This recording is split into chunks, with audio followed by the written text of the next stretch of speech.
السلام علیکم ورحمۃ اللہ وبرکاتہ۔ اللہ تبارک و تعالیٰ کا فرمان گرامی ہے، قل افرأیتم ما تدعون من دون اللہ ان ارادنی اللہ بضر هل ہن کاشفات ضر او ارادنی برحمت هل ہن ممسکات رحمتہ قل حسبی اللہ علیہ یتوکل المتوکلون۔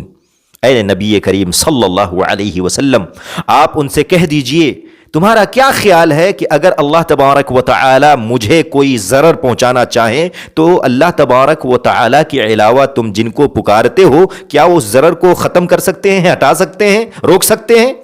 یا مجھ پر اللہ تبارک و تعالی مہربانی کرنا چاہیں تو کیا یہ اس کی رحمت کو روک سکتے ہیں؟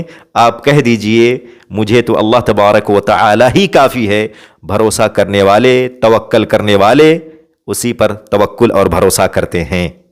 اس آیت کریمہ سے کیا معلوم ہوا؟ اس آیت کریمہ سے ایک واضح پیغام ملا، وہ یہ کہ اللہ تبارک و تعالی کے علاوہ جنہیں بھی پکارا جا رہا ہے وہ آپ کی پریشانیوں کو ختم نہیں کر سکتے، وہ آپ کے مصائب کو دور نہیں کر سکتے، وہ آپ کی مشکل کشائی نہیں کر سکتے، وہ آپ کی فریاد رسی نہیں کر سکتے۔ اللہ وہی ذات ہے جو آپ کی مشکل کشائی کرے گی، آپ کی پریشانیوں کو دور کرے گی، آپ کے مصائب کو ختم کرے گی۔